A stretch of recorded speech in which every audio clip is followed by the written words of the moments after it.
Ça veut dire qu'a priori, nous sommes en direct à nouveau pour ce dernier temps de cette matinée qui jusque-là a été passionnante. Ça, c'est pour mettre un petit coup de pression aux intervenants qui vont arriver, mais je ne suis pas très inquiet sur la qualité de ce qu'ils vont nous partager. La dernière question que nous allons nous poser, c'est les nouveaux défis de cette mobilité métropolitaine qu'on a largement évoqué, ce défi de la décarbonation. Génère-t-il un nouveau regard à la gestion routière en Île-de-France? J'ai l'impression que la réponse devrait tourner autour d'un oui, mais je ne veux pas trop anticiper. Merci d'accueillir Marc Papinutti, Bernard Salat, Julien Honard, Laurent Probst et Pierre Copé qui me rejoignent sur scène sous vos applaudissements de cette fin de matinée. N'hésitez pas à applaudir, vous qui êtes en distance. Pas de protocole, vous asseyez comme vous voulez. Une fois que vous êtes assis, vous pouvez enlever votre masque puisqu'on est à distance à peu près réglementaire. Voilà. Bienvenue à tous. Marc Papinutti, je vais commencer par vous, bien qu'il n'y ait pas forcément de protocole, mais quand même. C'est l'État qui termine, hein, on commence pas nous. J'ai envie de démarrer par, je ne sais pas si c'est une confidence, une phrase que vous avez dit quand on a préparé cette intervention. Vous m'avez dit des nouvelles routes, point d'interrogation, sans doute pas. Déjà, ce qui serait bien, c'est qu'on achève la réalité des rêves que nous avons eus dans les années 70. Qu'est-ce que vous vouliez dire par ça? Racontez-moi. Alors, très simplement, on avait structuré l'Île-de-France avec ça s'appelait même pas le SDO, c'était une invention où on avait trois cercles d'autoroutes autour de Paris. On avait rêvé un certain nombre de projets, au fur et à mesure du temps, qui étaient radio aussi. Enfin, je me rappelle, les années 70, on allait jusqu'à la gare Montparnasse par une autoroute. Hein, donc, on avait mis une voie sur berge qu'on avait rendue un statut quasi autoroutier. Donc voilà, on a fait tomber un certain nombre de projets au fur et à mesure du temps et toutes les études que j'ai pu faire quand j'étais honorablement à la DREIF sur des élargissements, j'ai eu la chance et l'honneur de passer des heures à un élargissement entre l'A4 et la RN4 et je crois qu'on a fait la moitié du projet 22 ans après. Donc je pense qu'il faut aussi qu'on se mette dans le temps dont on parlait tout à l'heure, il est aussi dans la réalisation des infrastructures. Et évidemment dans l'exigence qui en ressort aussi en termes environnementaux, c'est-à-dire qu'on n'est plus non plus dans les mêmes conditions des sujets. Ça veut dire deux choses, ça veut dire que même à l'époque, j'avais fini mon poste à la DRE en faisant ce qu'on appelait le PDE Île-de-France, le premier fait par l'État, où on parlait déjà beaucoup de changements de mobilité et d'usages différents et différenciés. Ce que je note, c'est qu'on est aujourd'hui dans des ruptures plus faciles, culturelles, parce qu'il y a eu la crise Covid qui nous a permis de faire des ruptures. Et que ces ruptures, il faut qu'on en profite. Il faut accélérer des transformations qui se font et qui sont à la fois sur l'usage, sur la place de l'automobile, sur mais tout ce que j'ai entendu ce matin hein, et que je confirme. Voilà. Mais effectivement, on ne fera plus les mêmes routes ou on ne fera pas celles qu'on avait planifiées il y a 30 ans ou il y a 20 ans. Par contre, ce qu'on sait, c'est qu'il faudra écouter plus le terrain et le territoire et avoir peut-être d'autres analyses que l'analyse macro-francilienne. Il y a tous ces bassins de vie qui ont des propres projets. Et on fait quand même un grand projet de transport collectif, le Grand Paris Express. On fait quand même 200 km à l'intérieur de la 86. Donc on fait d'autres projets que les projets routiers. Vous dites en fait, en gros, on a les balises sur le long terme, on a des dates, on a des échéances, etc. Ce qui est plus compliqué, c'est justement le chemin court terme pour arriver à ces échéances un peu plus long terme. Je pense qu'on a des objectifs et la société nous impose des objectifs, la société représentée par le Parlement, bien entendu, hein, sur plein de débats. Et on sait où on doit aller. On sait le target, on aime bien dire au Royaume-Uni. On connaît l'objectif, on connaît les problèmes de pollution de l'air, on connaît la disparition des énergies fossiles. Voilà, ça on le sait. Maintenant, il faut trouver le chemin. Le chemin, il est encore récemment, j'ai vu que la métropole du Grand Paris avait retardé l'entrée en vigueur de certaines normes dans les ZFE. On voit bien le sujet, c'est-à-dire que comment on transforme des choses et on ne le fasse pas avec une violence telle. On a eu un rappel quand même, je suis bien placé aussi pour l'avoir vu, avec une hausse des carburants et la réduction des 90 à 80, on a eu une montée des gilets jaunes et qui sont partis sur un sujet et puis après font émerger d'autres choses. Donc sociétalement, il faut qu'on fasse changer les choses. Et à l'inverse, moi je dis toujours, quand on a eu la crise Covid, On a réussi à en mettre en place avec les associations des choses autour du vélo, et avec les collectivités, les coronapistes qui sont devenus que grâce à un plan d'investissement, on arrive à compléter. Donc, les gens sont prêts. Les gens sont beaucoup plus prêts qu'on ne le croit. C'est-à-dire que vous dites à la fois que vous constatez quand même des comportements individualistes, hein, on parlait des fameux taux d'occupation des voitures le matin ou le soir, et néanmoins vous avez une très forte confiance dans la capacité de la société civile à faire émerger des solutions, et je reprends votre expression, et arrêter peut-être de croire que tout va venir du haut de la pyramide et qu'on n'écoute peut-être pas assez l'émergence de solutions de terrain. Je pense que de toute manière, toute personne qui prend sa voiture, quand il voit la hausse du carburant, il réfléchit comment on va pouvoir la faire baisser. Il pense aussi que ce n'est pas dans la durée quelque chose de simple. Donc après, si on prend par exemple le covoiturage, sous le contrôle en Ile-de-France de Laurent, on a une augmentation très forte dès que le prix de l'essence augmente. Il n'y a pas que la mesure coercitive, il y a aussi le fait d'analyser. Et il y a un marché. Et on en avait parlé aussi avec le président du Rouvray. Il y a une certaine sobriété qui s'est faite au moment de la crise Covid. On a réutilisé la marche, on a réutilisé le vélo. Donc on sait, les gens savent bien faire ce change. Ce qu'il faut absolument, c'est que ça ne soit pas simplement imposé par des règles ou par des décrets, des lois, mais que ça soit aussi mis en œuvre. Et je crois beaucoup, on a développé France Mobilité. Alors autant, c'est pas Île-de-France Mobilité, hein, c'est France Mobilité pour faire monter des solutions. Et j'appelle tous les gens qui sont là, qui sont élus. On a mis 2000 appels d'offres que les petites collectivités ou autres ont fait dans des bassins de vie, mais qui soient ruraux, qui soient denses. Pourquoi ? Parce qu'en fait, on est souvent la poule devant l'œuf. On se dit, mais comment on va faire ? Voilà. Et le comment faire, il y a d'autres gens qui ont des fois fait la même chose. Et c'est super intéressant de voir comment ils ont trouvé leur réponse. Mais en même temps, on sent qu'il faut aussi des projets politiques, un courage peut-être politique, il faut quand même des infrastructures. Quand on voit les exemples qu'on a vus tout à l'heure, Londres, Bogota, Madrid, etc., c'est à un moment donné quand même une force publique qui décide de se donner les moyens de faire quelque chose de substantiel. Là aussi, en termes d'infrastructure, d'interopérabilité, c'est vraiment définitivement un mot difficile à dire. Je pense qu'on en fait. Et on en fait beaucoup. Pierre me souffle qu'on n'a jamais tant fait. Mais on en fait. On a un énorme sujet qui est le réseau existant. Je laisserai Laurent dire ce qu'il en pense. Sur le réseau ferré. Sur le réseau routier, on a encore des travaux à faire. Et puis après, il faut qu'on réinvente autre chose, parce qu'on peut peut-être aussi avoir des voies réservées qui permettent du transport collectif ou du covoiturage. On peut avoir évidemment une transformation qui est très forte. Avant, on était sur le mobile, la voiture et l'infra. Maintenant, on a le mobile, mais c'est le téléphone. C'est tout ce qu'on peut faire avec. Et le covoiturage, par exemple, tout à l'heure, j'entendais, c'était les lignes virtuelles de covoiturage de Keolis. C'est une évidence, ce genre de sujet. Et la ligne de bus modèle classique qu'il faut adapter. Et après, on a en plus peut-être une petite musique à remettre aux gens sur des choses comme la sobriété énergétique, qui sont quand même la neutralité carbone. Ça ne s'obtient pas simplement comme ça en cliquant des doigts. Et puis il y a une petite chose qu'on m'avait cité l'exemple de tiens, si tu vas chercher ta baguette à 2 ou 3 km à pied, à vélo, alors vertueux, je me dis ah mais moi j'y vais avec ma petite Zoé. Du coup, on passe de 250 watts à 70 000 watts.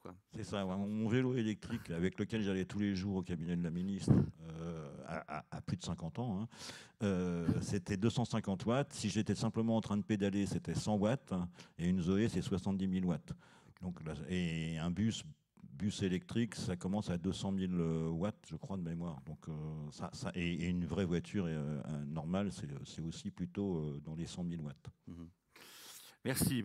Pierre vous a soufflé des choses à l'oreille, donc on va lui donner la parole à Pierre Coppée, président de Vinci Autoroute.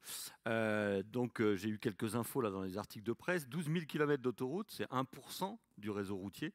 Ça concentre 30% des kilomètres parcourus et 25% des émissions de gaz à effet de serre des transports. Du coup, comment vous, patron d'un des grands opérateurs, vous abordez cet enjeu crucial de décarbonation, parce que j'ai lu ici dans vos rapports, dans la presse, etc., que vous vouliez vous engager, vous êtes déjà engagé, mais très fortement engagé sur ce combat-là. En fait, je pense que tout le monde est engagé. Je récuse le terme de combat et je voudrais remercier François de Rouvray pour cette réunion et pour la qualité de ce qui s'y est dit. Je voudrais également saluer le président Duron et m'inscrire dans la continuité de ce qui a été dit, avec une touche de bonne humeur. C'est-à-dire que, enfin, une touche de bonne humeur et une touche de libéralisme. Je suis frappé du nombre de gens qui, dans ces interventions, veulent changer les comportements. Et mon voisin, qui est blanchi sous le harnais, m'a dit « Je crains que les comportements changent à un rythme moins rapide que les ZFE ». Et j'ai trouvé que c'était une bonne réponse. Le calendrier des ZFE n'est pas cohérent avec le calendrier des comportements. Et je pense que c'est quand même important de se rappeler qu'on est sur un sujet de politique publique et on est sur un sujet sur lequel il y a énormément d'argent public et énormément de volontarisme et énormément de politique, enfin de moyens et d'ambition publique. Mais on est aussi sur des comportements individuels qui ressortent de nécessité. Et là encore, j'ai entendu dans votre question tout à l'heure une forme de stigmatisation de l'individualisme du type qui prend sa voiture pour aller travailler. Et il n'a pas d'autre choix. Et je pense que c'est important de le rappeler et que c'est important de se souvenir que l'essentiel des comportements et des choix en matière de transport relève de besoins sur lesquels, certes, il y a des changements et il y a des évolutions, mais ce sont des choses qui prennent énormément de temps et pour lesquelles je pense qu'il faut se garder de dogmatisme ou de considération idéologique. L'autre point de bonne humeur que je voulais mettre, c'est que j'ai parfois l'impression qu'on ne jouit pas assez du bonheur du projet du Grand Paris. Ce n'est pas en autoroutier que je dis ça, c'est en parisien.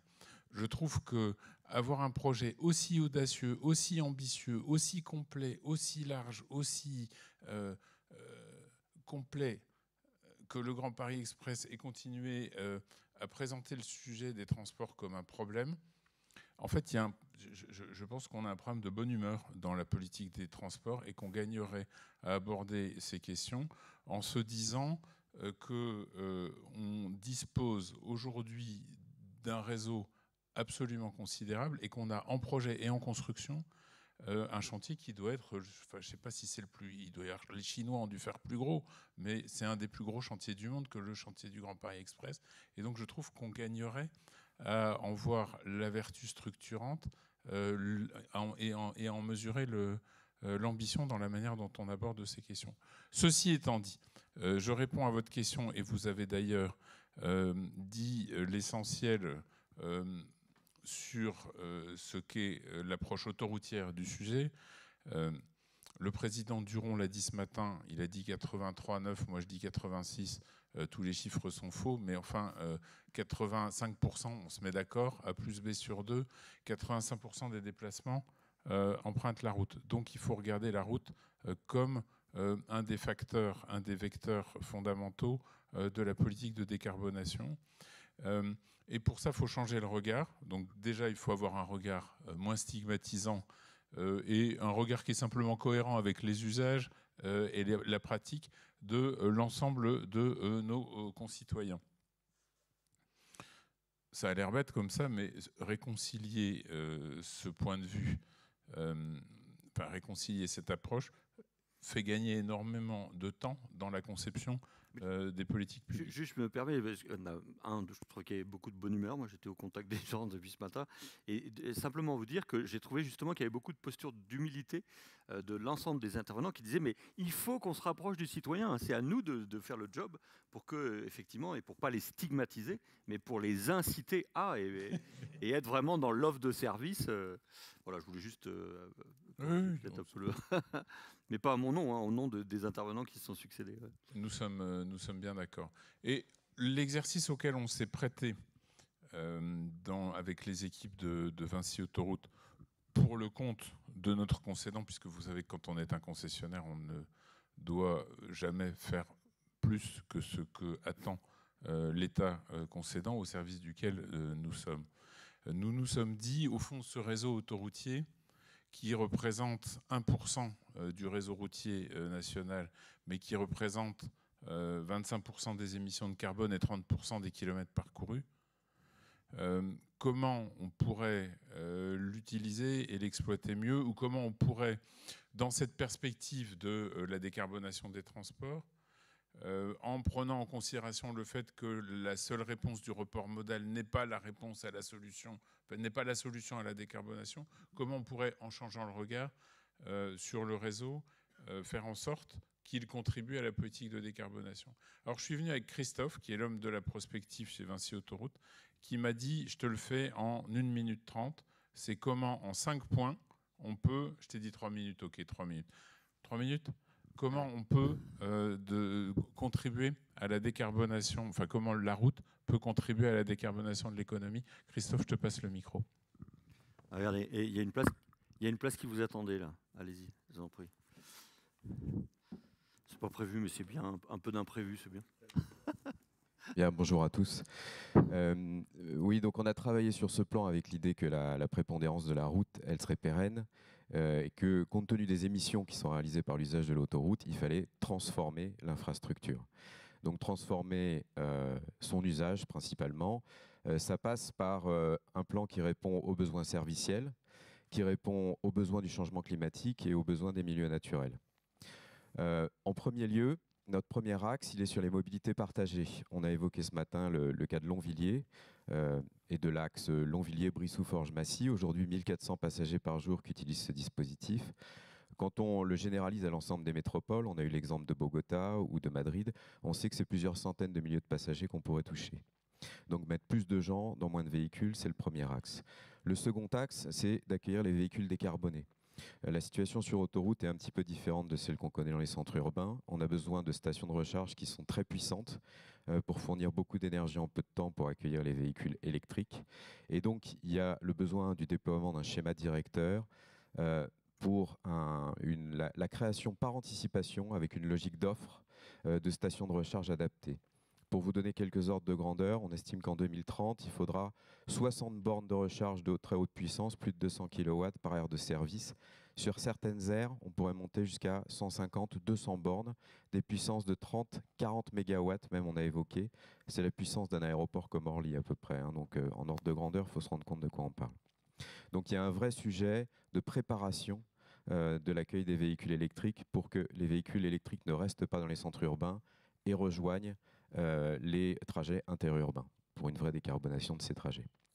Le deuxième sujet, c'est les poids lourds, 15% du trafic, mais 45% des émissions. Là, la solution qui semble la plus pertinente aujourd'hui à long terme, après une phase de transition avec le biogaz et les biocarburants, c'est les autoroutes électriques. On croit beaucoup notamment à l'induction. Ça permet d'alimenter les véhicules au roulage, de leur donner l'énergie ensuite pour rejoindre sur les 100 ou 150 derniers kilomètres leur point de livraison ou de chargement. Ça va nécessiter des transformations de flotte et ce à quoi on croit beaucoup aussi, c'est au couloir de décarbonation et à la possibilité de faire l'équivalent du transport combiné rail-route sur la route en faisant de la bascule de remorques vers des tracteurs propres sur des tronçons d'autoroute. On accélère comme ça en fait le pourcentage de marchandises qui est transporté par des camions qui émettent zéro CO2. Un des points importants pour nous, c'est que la mobilité de demain, c'est une mobilité qui est liée à l'énergie. Et donc, il y a un vrai sujet de production d'énergie propre. On sait que sur les délaissés aujourd'hui de nos réseaux routiers, on est en mesure de produire suffisamment d'énergie par le photovoltaïque pour alimenter l'ensemble des véhicules électriques qui circuleraient sur nos réseaux. Quatrième point, c'est la fluidité. La fluidité, ça passe par la mise en place de tous les dispositifs de connectivité, de dialogue entre l'infrastructure et les véhicules et le passage en flux libre des péages, ce qui permettrait de gagner en sécurité, en confort et de diminuer les arrêts redémarrage qui sont source d'émissions. Et le cinquième point, j'ai évoqué les milieux naturels. Il y a un vrai travail de réintégration qu'on peut faire sur l'autoroute avec l'idée d'appliquer les standards modernes des projets routiers à des infrastructures qui ont été conçues pour certaines il y a 50 ans. Tout ça est très faisable parce que la chance qu'on a, c'est que l'infrastructure routière, elle est très adaptable. C'est des travaux où on a des délais assez courts pour les réaliser. Par contre, l'autre nouvelle, c'est que si on veut être prêt pour 2030, tenir la SNBC, moins 40%, mais moins 28% pour les transports, voire le Fit 55 avec son moins 55%, il faut engager tout ça dans les 2 années qui viennent. Je crois que j'ai fait 3 minutes. Merci, il est formidable. Hein. Les enjeux, 5 enjeux en 3 minutes, c'est topissime. Du coup, j'ai plus de questions à vous poser, Pierre Copé. Si, j'en ai quand même une dernière. C'est parce que c'est vous qui tenez quand même le porte-monnaie en finale. Ça va être des investissements absolument considérables. C'est super, hein, son diagnostic et les solutions. Puis il faut y aller. Est-ce que vous avez les sous pour le faire, tout ça? Je pense que quand on regarde les sujets de la transition environnementale, les chiffrages se définissent en dizaines ou en centaines de milliards et que l'ensemble du sujet doit être évalué. Mais vous voyez bien qu'on est dans la prospective et qu'il y a des choses qui, à court terme, peuvent être facilement chiffrées, comme comment on fait pour déployer un réseau de bornes électriques cohérent avec l'approche d'offres qu'on a évoquée. Après, transformer l'autoroute comme la prospective l'appelle, avec des couloirs de décarbonation et des systèmes d'induction électrique, c'est absolument considérable, absolument transformant, et ça nécessite des investissements très importants. Je crois que chacun a compris depuis ce matin que les transports, ça coûte cher, que les transports, ça nécessite énormément de capital, et c'est vrai que les concessions sont un des schémas permettant d'amener du capital et des investissements et des capex sur les infrastructures, et qui ont le mérite de servir de base fiscale à l'État et de mobiliser l'argent, non pas des contribuables, mais des usagers. Et ce sont les nombreuses vertus qui sont attribuées au système. Après, c'est à l'État de décider de quelle façon ces sujets peuvent être financés. Merci beaucoup. Je vais vous passer la parole à Bernard Salat, qui est à la fois DGA de Colas et président de Routes de France. Je reprends la question de tout début. Ça va vous faire plaisir, Bernard, qu'on puisse aujourd'hui parler de la route comme presque un acteur, pas presque, j'enlève le presque, acteur de la décarbonation. Encore une fois, je le disais, il y a 5 ou 10 ans, ça aurait été un peu plus compliqué. Ça y est, on sort un peu de cette stigmatisation de la route, pour laquelle vous vous combattez depuis quelques années. Oui, merci. Oui, alors on en sort totalement. Tout à l'heure, je disais à Madame Rigaud quel plaisir j'avais à l'écouter parler de cette route un peu universelle, de support à plein de libertés. C'est quand même un nouveau discours. J'ai connu 2008 où on avait complètement stigmatisé cette route. Alors, peut-être à raison ou à tort, je n'ai pas à juger, mais je pense qu'on faisait vraiment la confusion entre l'opérateur de transport et le constructeur d'infrastructures. Et ce n'est pas non plus pour stigmatiser l'opérateur de transport, loin s'en faut. C'est bien l'usage qui a un impact. L'infrastructure, il y a eu un travail réalisé de manière, à mon sens, exemplaire et en toute transparence. Je pense que c'est la filière des travaux publics, pour la première fois entre quasiment toutes les filières, enfin je ne crois pas me tromper, je crois que c'est la seule entre toutes les filières, a mis sur la table son impact actuel et a décrit sa trajectoire pour atteindre le moins 40% à l'horizon de ces 2 degrés, etc. Donc ça, c'est totalement exemplaire. La route, bien sûr, et l'infrastructure participent à cet élément. Et on a démontré que si l'usage en France représentait 50%, l'usage des mobilités et des transports de l'énergie, l'usage des infrastructures, la construction ne représentait que 3,5%. Donc on voit bien que les leviers ne sont pas seulement dans la construction, ils sont réellement, mais ça a été dit par tous, dans l'usage. Où je n'ai pas complètement, effectivement, et l'usage, ça va obliger à des changements de comportement. Alors, ils ne sont pas sans doute faciles à mettre en œuvre, c'est le politique qui doit conduire aussi avec l'ensemble des écosystèmes à ce changement de comportement. Et effectivement, au centre de l'usage et au centre du changement des comportements, Moi, je suis convaincu qu'il y a l'infrastructure. On l'a dit, elle est universelle. Il n'y a pas de transport ferré sans infrastructure. Il n'y a pas de transport bus sans infrastructure. Il n'y a pas de vélo sans infrastructure. Il n'y a pas de piéton sans infrastructure, à moins de vouloir marcher dans les champs et dans la gadoue au rythme du temps. Je ne suis pas sûr qu'on soit prêt totalement à changer ce comportement à très court terme. Il n'y a bien sûr pas de véhicule, qu'il soit partagé, qu'il ne soit pas partagé, qu'il soit soliste sans infrastructure. Bon, enfin, en réalité, il n'y a pas de vie sans infrastructure. Aujourd'hui, on ne peut pas, et de développement économique sans infrastructure. Donc, bravo, on y pense. Et c'est surtout que ça passera la décarbonation, mais aussi le progrès et le développement de l'économie. Parce qu'il ne faut quand même pas... Alors, dans nos documents réalisés avec Carbone 4, on ne peut pas dire que ça soit des pro-infrastructures et des pro-mobilité, Carbone 4. Donc, ils sont très forts en énergie. Quand on commence à leur parler de mobilité, ils font des bons. Dans tous ces... Et à juste titre, parce que c'est un réel problème. Donc, dans tous ces documents, ils ont même admis que dans l'usage, il y avait la maintenance. Et là, on rejoint tous les problèmes qui sont évoqués. L'usage est une partie, la maintenance est une partie intégrante de l'usage. Et il est démontré, ça a été dit par, je crois, Mme Hérigaud tout à l'heure, une mauvaise maintenance conduit à une surconsommation en énergie de l'ordre de 9. Alors là aussi, on peut dire 6, on peut dire 9, enfin, c'est, je crois, entre 5 et 10. Alors c'est 100. Et un usage, enfin, et cette surconsommation, elle est doublée d'opérations d'entretien.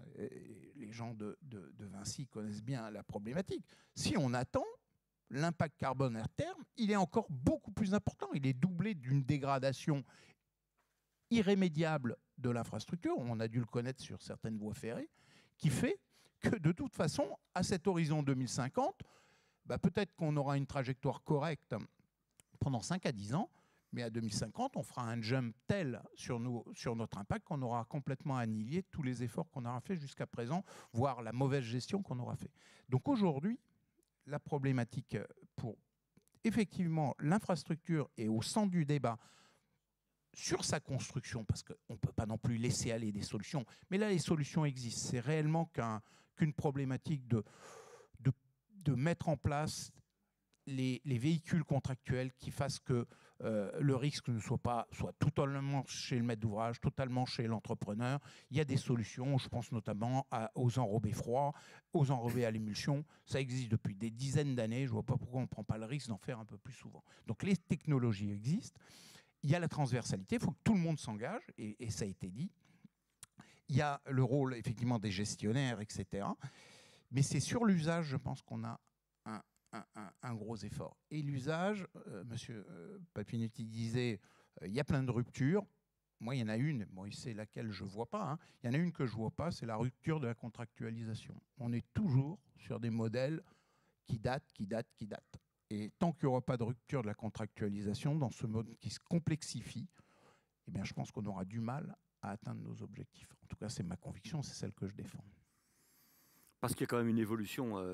Là où vous avez un rôle majeur, c'est quand même comme les usages vont être modifiés de plus en plus sur le partage, sur la notion de partage de la route, vous allez quand même être un acteur considérable dans cette redéfinition de la route, des usages, etc. Parce que même en termes de fabrication de la route, il va y avoir des choses sans doute à modifier. Alors bien sûr, sur des dimensions je dirais plus technologiques, on a abordé, il y a des solutions de recyclage, on doit monter, on doit pouvoir réintroduire notamment plus de matériaux recyclés, mais là on est sur du normatif, on doit, Didier Colin en parlait tout à l'heure, tout ça existe et on doit amener à plus de confiance chez les maîtrises d'ouvrage et aussi les maîtrises d'œuvre pour aller un petit peu plus loin.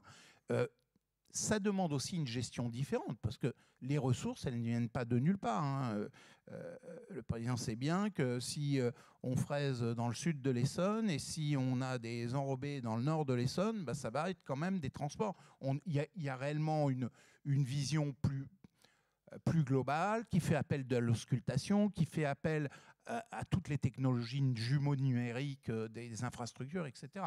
Donc, oui, il y a des nouvelles manières d'aborder. Oui, bien sûr, quand on va parler de voies dédiées à de la recharge, alors on peut rêver de la recharge sans contact à moyen terme, on peut rêver à du rail conductif, on peut rêver à des pantographes, des choses comme ça. Oui, bien sûr, qu'il va falloir plus ou moins adapter les infrastructures. Il va falloir aussi réfléchir à comment on évite l'orniérage, par exemple, qu'on a connu sur les trams sur pneus, parce que c'était inhérent à la technologie. Comment on va faire évoluer ces infrastructures?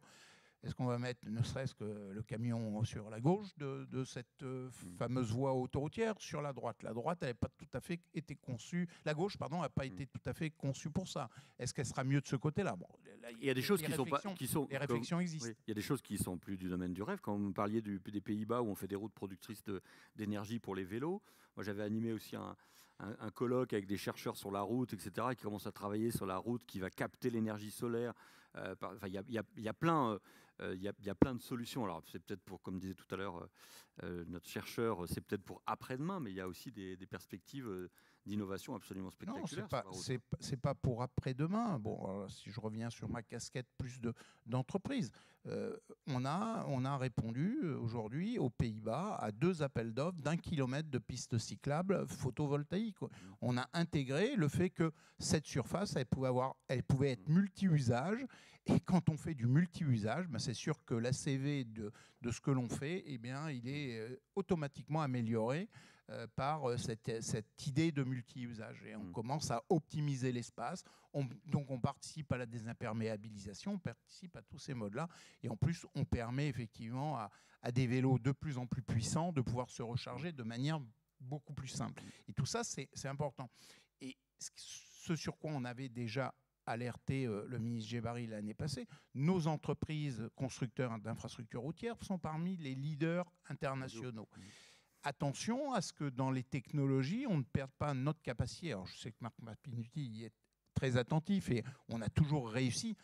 Il faut que sur nos territoires, sur notre pays national, toutes ces entreprises sont globalement françaises, on puisse mettre en œuvre toutes ces technologies parce que c'est quand même là qu'on va démontrer la pertinence. On ne peut pas aller exporter une technologie au Japon, voire aux Pays-Bas, si dans son propre pays, la technologie n'est pas appliquée. Bien sûr. Pierre Coppée, vous vouliez réagir?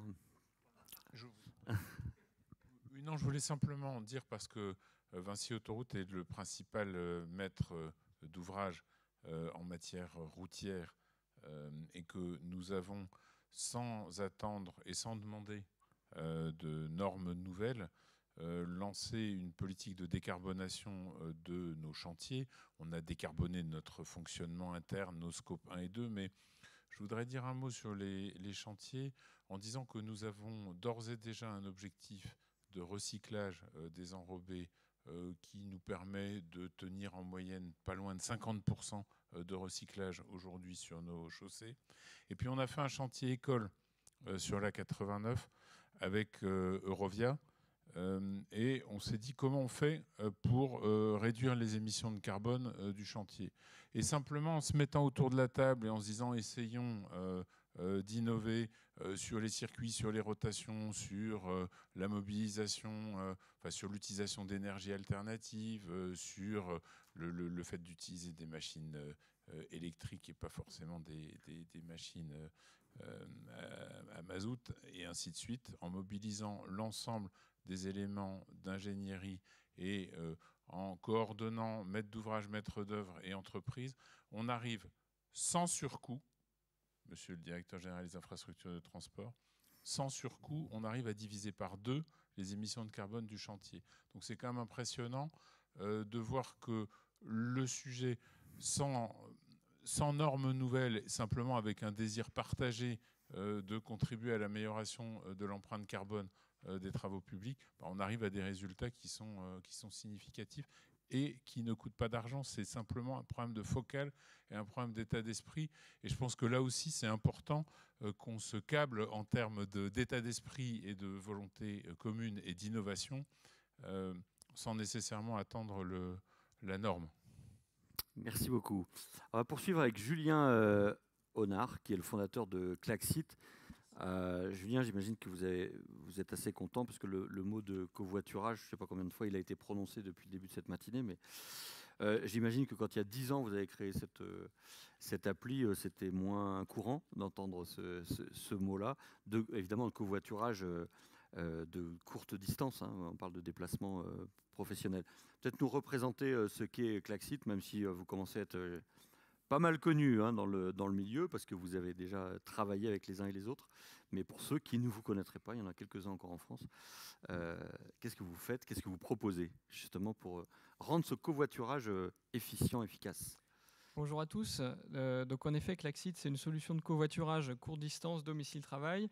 On a commencé il y a 10 ans quand le covoiturage commençait à fonctionner sur la longue distance. Blablacar s'appelait encore covoiturage.fr, donc c'était il y a assez longtemps. Et on a commencé par créer un outil technologique qui réponde aux besoins des gens sur les trajets domicile-travail. J'en citerai juste quelques-uns. Les conducteurs, sur des petites distances, ne sont pas du tout prêts à faire de détours. C'est un trajet qu'ils font tous les jours et ils sont prêts juste à perdre quelques minutes, mais pas plus. Les passagers, eux, vont vouloir une flexibilité, notamment horaire, sur la fin d'après-midi, et donc cette capacité de retrouver le conducteur qui part à l'horaire que eux désirent en fin d'après-midi. Et puis sur cet applicatif, on a mis des services supplémentaires, par exemple une garantie retour qu'on a lancée avec la Maïf, qui permet, si votre conducteur annule dans la journée, de rentrer chez vous en taxi. Et donc de vous garantir que si vous ne prenez pas votre voiture, vous pourrez toujours rentrer. Et il se trouve que dans 90% des cas, on vous retrouve un autre conducteur de la communauté et que donc vous ne prenez pas le taxi, l'empreinte carbone qui va avec et le coût pour notre assureur. Donc ça, c'est l'applicatif. Et ensuite, pour développer ça, il faut créer ce qu'on appelle des masses critiques. Il faut que les gens puissent se rencontrer. Et donc sur des horaires très précis et des trajets très précis, en fait, il faut des agrégateurs de flux. Ces agrégateurs de flux, c'est les entreprises. Donc on a commencé à travailler avec des grandes entreprises. Notre premier client, c'était le technocentre Renault de Guyancourt. Donc 90% de 12 000 personnes qui viennent tous les jours en voiture. Faute de transport en commun qui arrive plus proche. Et donc on s'est étendu avec les entreprises d'à côté. Plus vous avez de monde, en fait, plus vous mutualisez, vous avez de trajets. Et puis ensuite, on s'est aperçu en fait qu'on mettait en relation les gens, mais qu'il y en avait quand même assez peu qui passaient à l'acte. Et puis ceux qui passaient à l'acte, finalement, ils ne continuaient pas forcément de covoiturer.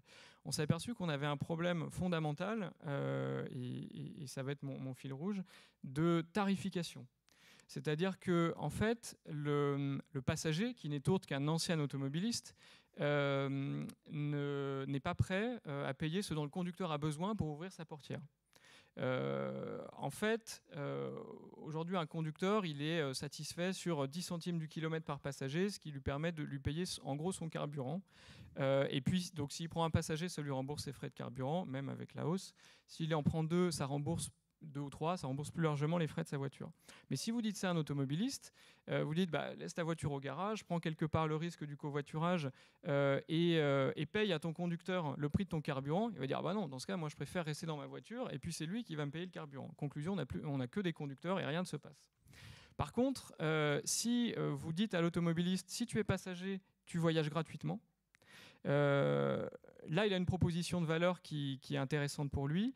Et en fait, vous avez une partie des conducteurs donc, qui vont gagner 2 € par trajet et par passager, et une autre partie qui vont devenir passagers et qui, là, vont aller au travail gratuitement. Donc, du coup, pour un trajet entre 2 et 3 € de coût au milieu. La question, c'est qui finance ce différentiel ? Donc, nous, on a commencé par expérimenter nous-mêmes. On a mis à l'époque, c'est en 2017, 40 000 € de Klaxit, c'était beaucoup pour nous, sur l'ensemble de nos entreprises clientes. Et pour une fois, on a commencé à avoir une courbe de trajet qui correspondait plus à une exponentielle que le truc un peu plat qu'on a vu depuis des années. Et donc, c'est là où on s'est rendu compte que c'était la solution.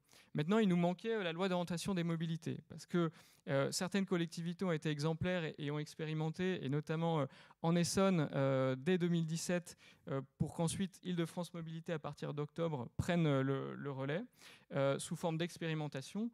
Et depuis le vote de la LOM, maintenant, toutes les autorités organisatrices des mobilités peuvent subventionner les trajets en covoiturage. Et donc, depuis le vote de cette loi, eh bien, ça se déploie un peu partout en France. Nous, on a signé une vingtaine de nouvelles villes depuis fin 2019, même en période Covid. On a lancé Montpellier Métropole, Rouen, Metz, Mulhouse, Beauvais, Angers, Monaco. On parlait d'Angers tout à l'heure avec l'opérateur Irigo.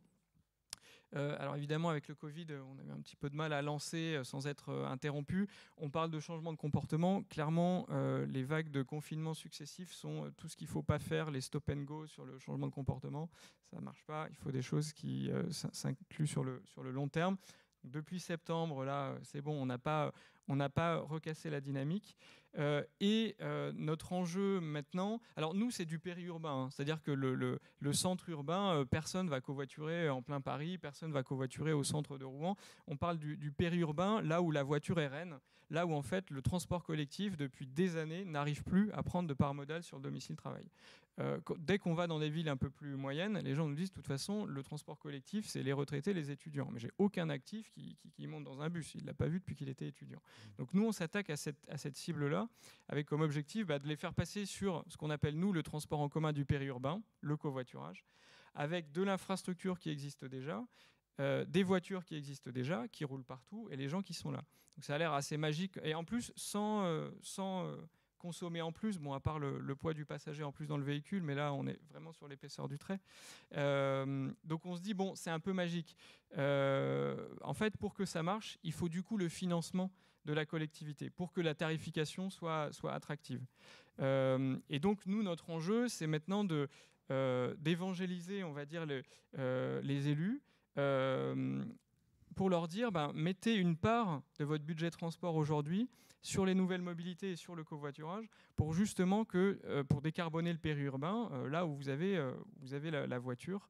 Et on parlait des ZFE tout à l'heure. Effectivement, le calendrier est très très serré. Pour la ZFE critère 3 qui arrive en 24, c'est 60% du parc actuel exclu. Bon, effectivement, c'est compliqué. Par contre, la politique publique qui est mise en place sur la ZFE, c'est intégralement de payer les bonus écologiques, c'est-à-dire remplacer des véhicules thermiques par des véhicules électriques. Il n'y a rien, aucun euro investi sur le changement de comportement. On dit qu'il faut que les gens changent de comportement. Oui, mais on leur donne simplement de l'argent pour acheter un nouveau véhicule électrique. Que pour la plupart, ceux qui sont concernés par la ZFE ne pourront pas acheter, puisque s'ils ont un véhicule ancien, par définition, ils ne font pas exprès de l'avoir. Donc il faut investir massivement dans le changement de comportement. Ça veut dire des grosses ambitions des élus, notamment pour subventionner le covoiturage, et aussi beaucoup de communication. Les 5 fruits et légumes par jour, le manger bouger, on le voit partout. Ça va commencer à partir du 1er mars sur toutes les publicités de véhicules qui devront mentionner pensez covoiturage ou prenez le transport en commun ou faites de la marche à pied, etc. Ça a l'air idiot, mais en réalité, voilà, les gens, il faut leur communiquer des choses positives pour qu'ils l'aient en tête et qu'ils aient en tête que quand le prix du carburant augmente, tiens, effectivement, je me pose la question du covoiturage. Et là, tiens, ma collectivité a mis en place un truc où je voyage gratuitement pour aller au travail ou sinon j'économise 120 € par mois. Et pour prendre un exemple d'élu qui a de l'ambition, sur la métropole de Rouen, on avait commencé à bien monter les volumes de trajet, donc Mais l'Essonne a été précurseur, hein, l'Essonne a clairement été précurseur, il faut le dire, hein, puisque je le redis. Dès 2017, ils vous ont accompagné, ils ont cru en vous. Hein, donc, exactement. Il faut le rappeler. Et donc, ça a essaimé. Déjà, ça a donné la LOM. Et puis maintenant, on essaime partout en France. L'enjeu assumé de Rouen, c'est de dire j'ai des trajets domicile-travail.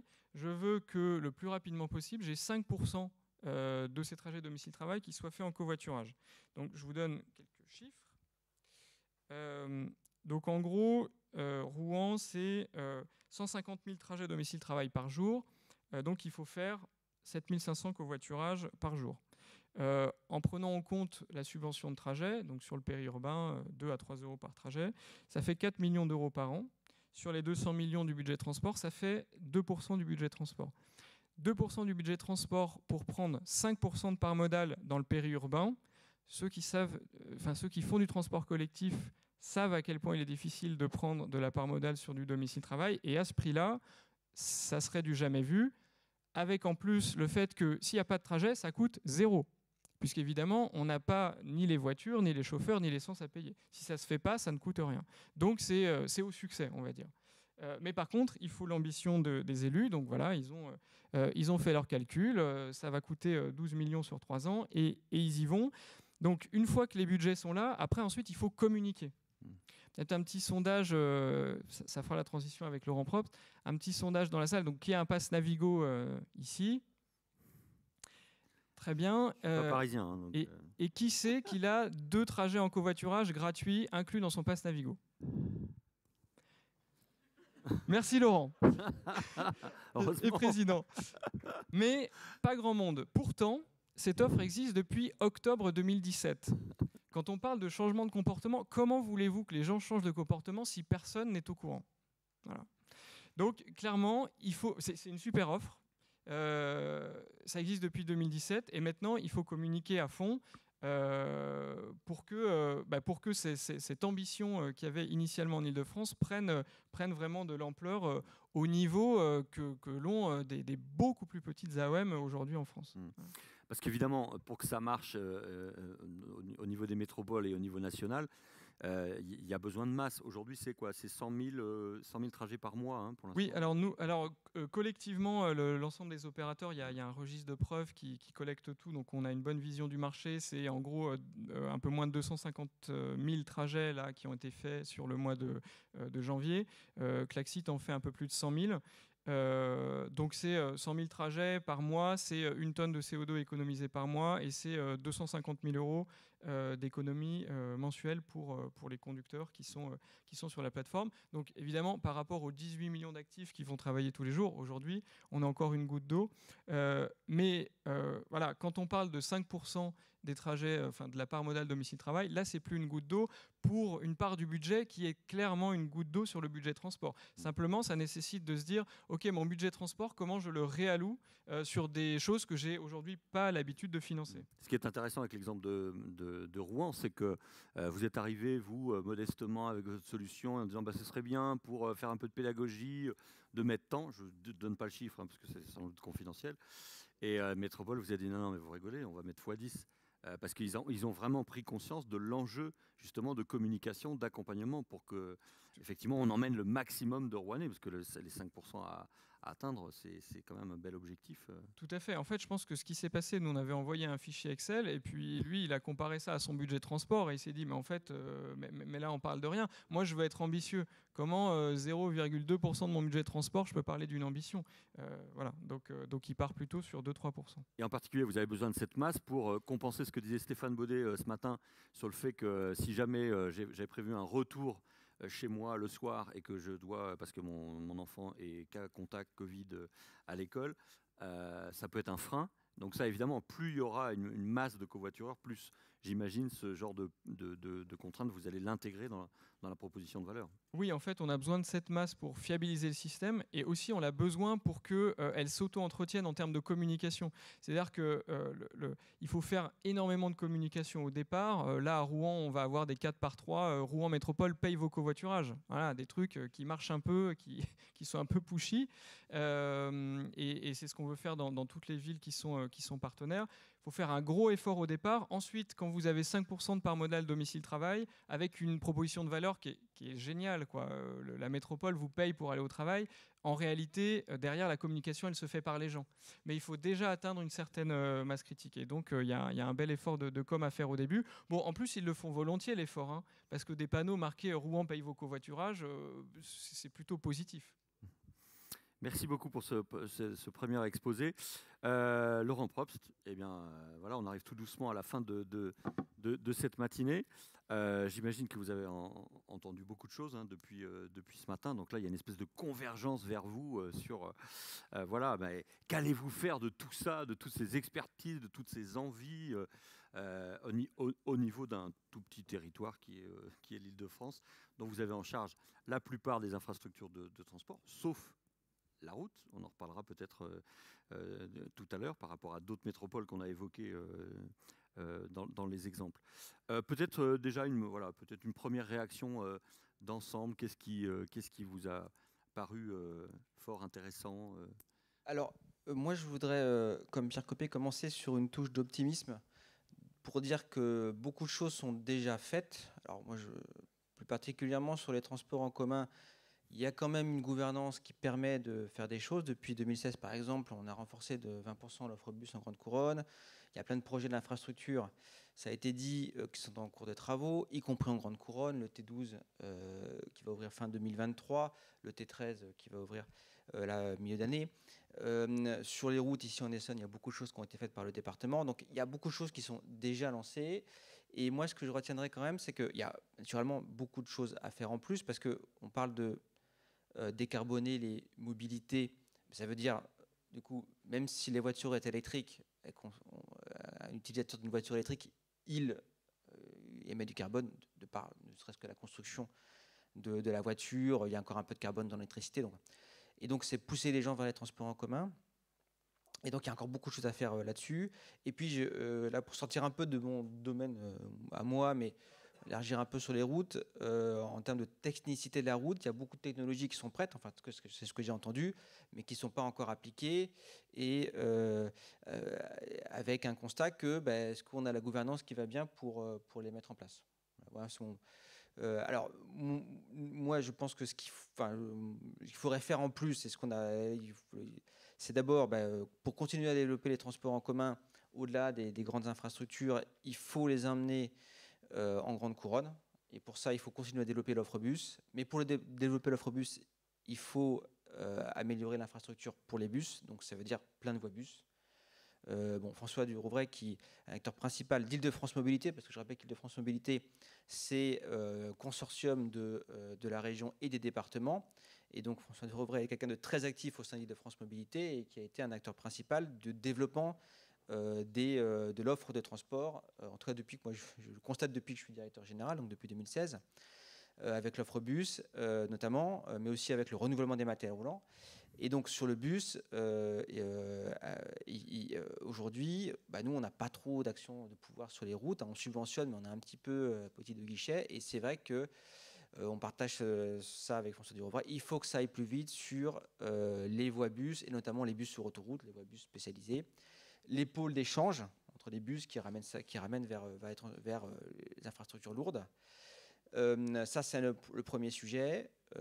Et puis le deuxième sujet, moi, je suis aussi un peu frappé par la technologie. Donc, je vous disais, je pense on est en 2022, donc on est déjà dans le futur. Et quand je vois la technologie qu'on a, qui existe, la technologie informatique qui existe dans plein de domaines, je pense qu'on peut aller beaucoup, beaucoup plus loin sur la technologie sur les routes, et notamment la technologie pour améliorer la fluidité des routes. C'est-à-dire que on voit bien qu'on ne va pas construire des nouvelles autoroutes massivement en Île-de-France. Par contre, quand on est, nous, sur un réseau de transport comme le métro, on ne va pas construire beaucoup de métros, mais du coup, pour améliorer la capacité du métro, il y a quelque chose qui est évident et qui marche très bien, c'est l'automatisation. François Durouvray s'est beaucoup battu pour Nexteo. Enfin, ça va être commencer à être mis en place. L'automatisation des transports en commun, ça améliore la capacité. Quand je parle d'automatisation de la route, moi, je n'entends pas la voiture automatique, je pense plutôt à la signalisation intelligente, une signalisation qui va permettre de fluidifier le trafic. À Turin, ça fait 20 ans qu'ils ont un système de signalisation routière avec des voies dédiées qui a plus un système avec de l'intelligence artificielle où le feu du centre-ville, il agit différemment en fonction de ce qui se passe sur les caméras sur le périurbain, et le feu du périurbain, c'est pareil, il agit de façon différente. Et ça fluidifie la route. Ça fluidifie les transports en commun. Donc les voies bus dont je parlais, c'est sûr que s'il y a plein de voies bus, mais qu'en plus il y a une signalisation qui est intelligente et qui fluidifie les bus, mais qui en même temps fluidifie aussi le trafic routier, ça permettra d'avoir un effet positif sur l'ensemble. Et donc, moi, juste ma conclusion, c'est-à-dire, je pense que sur les routes, il y a beaucoup de choses qui sont faites, mais ça manque peut-être d'une nouvelle gouvernance à mettre en place.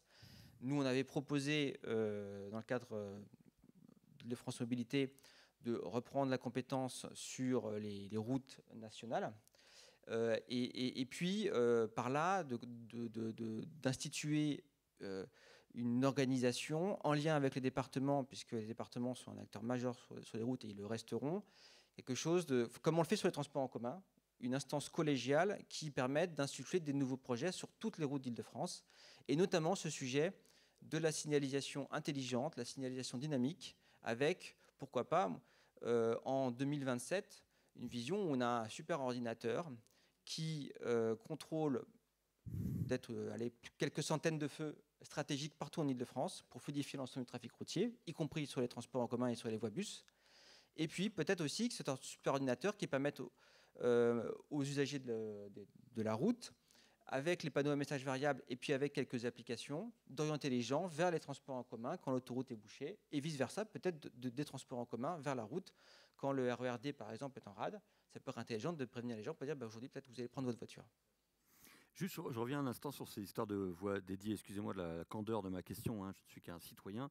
Mais on voit dans les exemples qu'on a vus ce matin, et je pense à l'autopartage, je crois que c'était Stéphane Baudet qui me disait attends, si je covoiture dans une voiture qui pue, c'est pas ma musique, et le mec il n'a pas de conversation, et qu'en plus j'ai les mêmes bouchons, je n'ai aucun intérêt à le faire. On sent qu'il y a un besoin d'une concomitance aussi, c'est que pour accélérer Klaxit, il faudrait que ces fameuses voies sur lesquelles ils puissent circuler aient tendance à se répandre, parce que sinon le citoyen il dira tu m'as eu une fois avec ton appli. D'ailleurs, c'est ce qui s'est passé dans le premier moment de Klaxit. Donc est-ce que l'enjeu il n'est pas là de vitesse, c'est plus quelqu'un disait on a 2 ans pour faire. Et puis encore une fois qu'on fasse avancer tout ça en même temps, et j'imagine que c'est complexe, hein. C'est pour ça que je me renvoie à ma candeur de la question. J'imagine que c'est pas simple, mais est-ce que là, il n'y a pas un enjeu majeur autour de ça?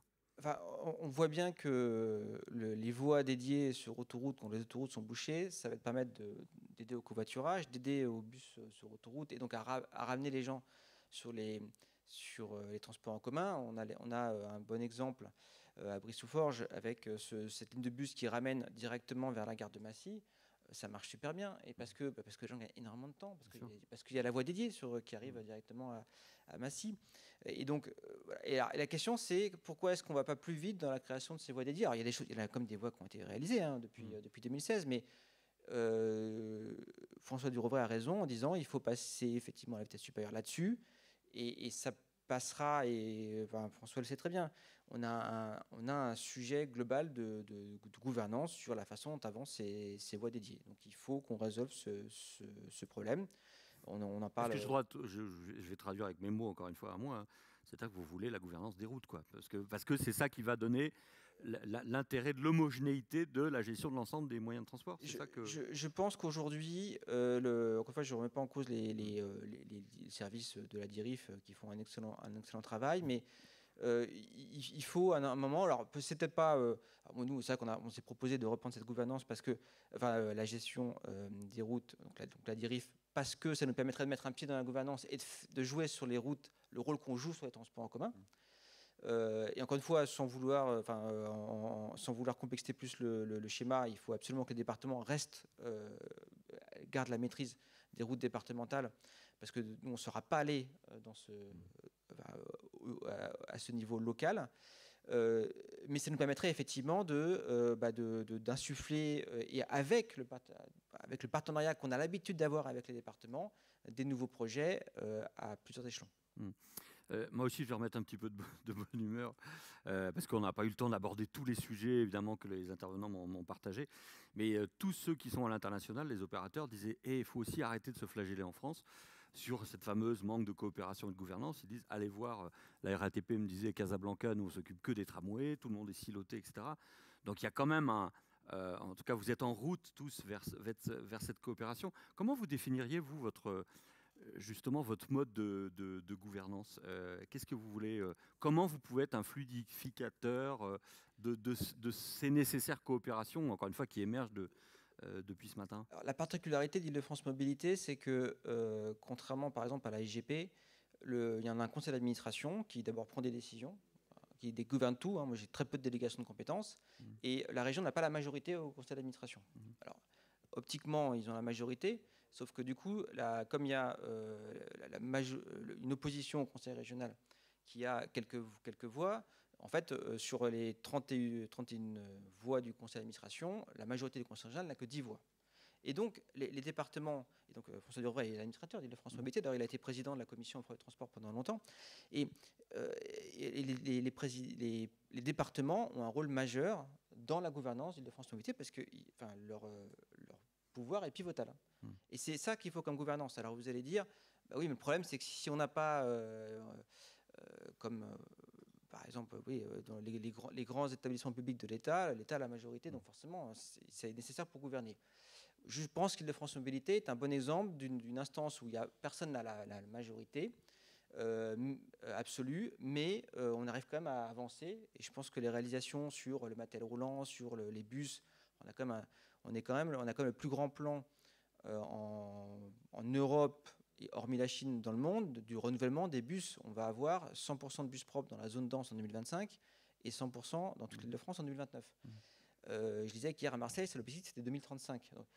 Donc, on peut quand même gouverner avec une gouvernance collégiale.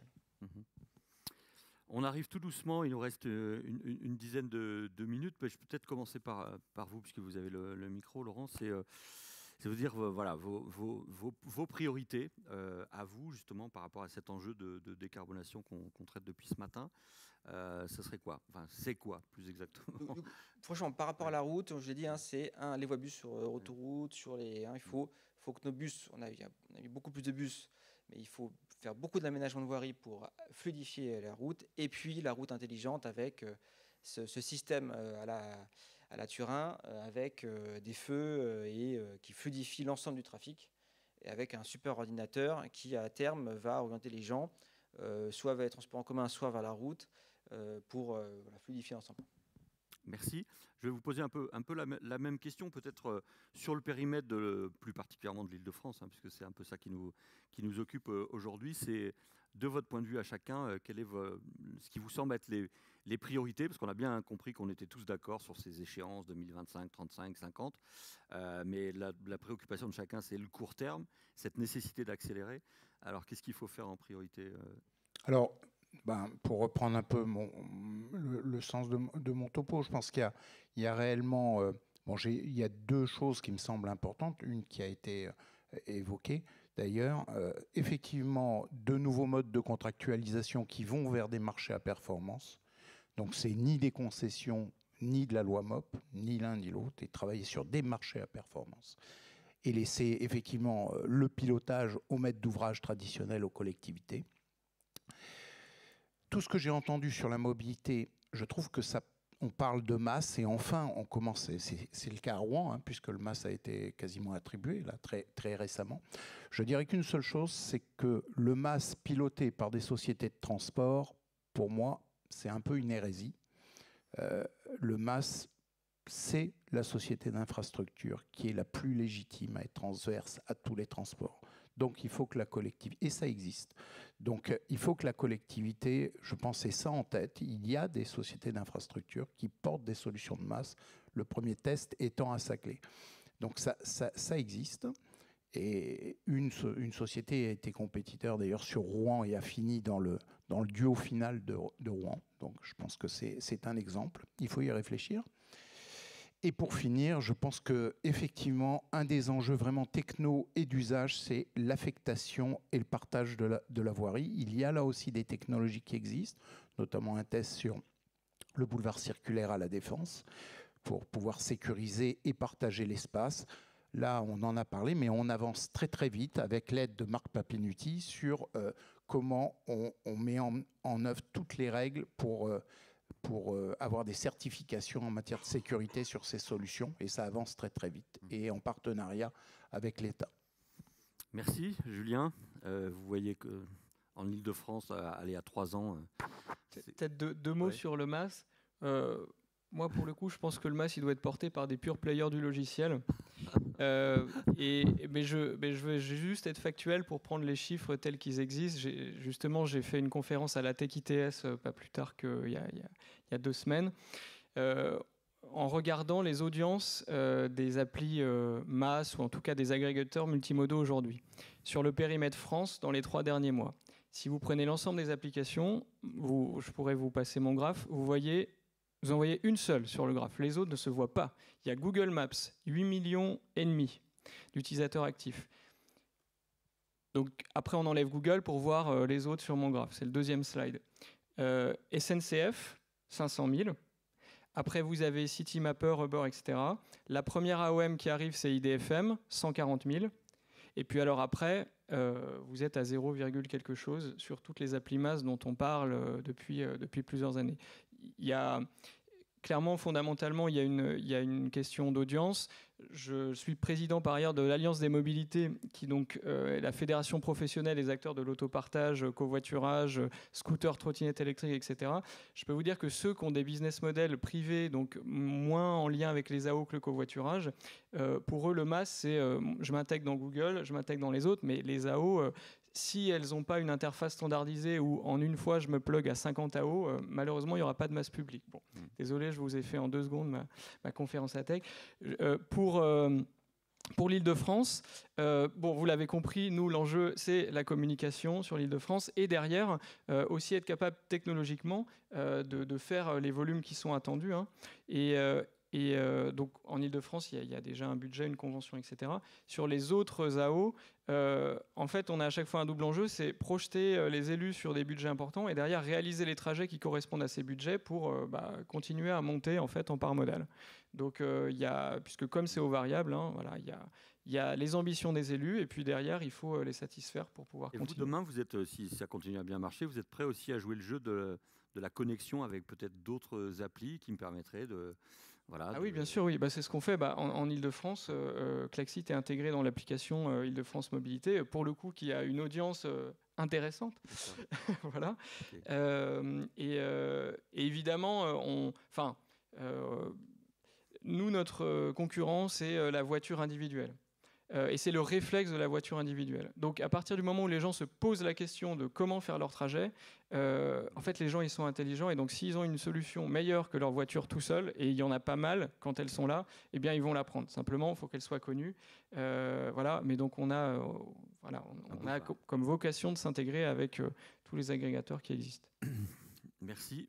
Pierre, un mot de conclusion ?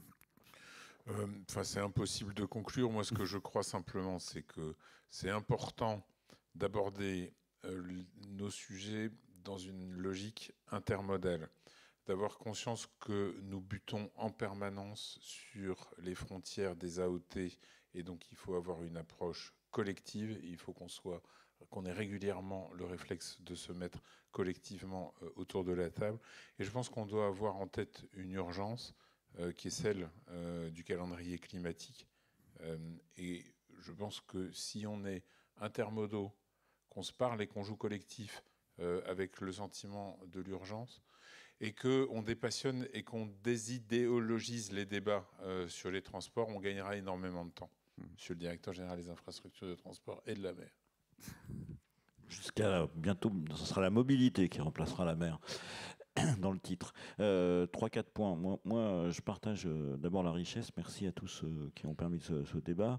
En premier lieu, je voulais revenir sur le MaaS. Nous, on a mis en place un truc qui s'appelle transport.data.gouv. Et ben maintenant, au début, on a eu tous les horaires des AO, des volontaires, et maintenant, on a les horaires en temps réel et on a les places de vélo, etc. Donc, le MaaS, c'est d'abord une volonté de mettre quelque part les choses et après de faire le reste. Et on a bien veillé que tout le monde puisse y accéder. On a des débats encore passionnés avec les grands comme Google. Deuxième point, je pense, tout à l'heure, on a parlé beaucoup de voies réservées. C'est clair qu'on ne fera pas beaucoup de nouvelles infras. Donc, il faut qu'on débatte et on a des idées les uns les autres sur ce qu'on peut mettre comme voie réservée. Mais quelque part, il faut se souvenir que si on a cité tout à l'heure la Californie, je crois que c'était aussi l'intervenant de Keolis, c'est $450 le PV, si vous voulez, sur une 450. Il n'y a pas besoin si culturellement en France, on est prêt à ce genre de choses. Non, mais on fera du contrôle sanction automatique. On est en train de travailler aussi sur l'outil qui permettra de reconnaître 2-3 personnes dans une voiture. On fera évoluer, mais c'est pas l'infra. Là, on est dans l'exploitation du système.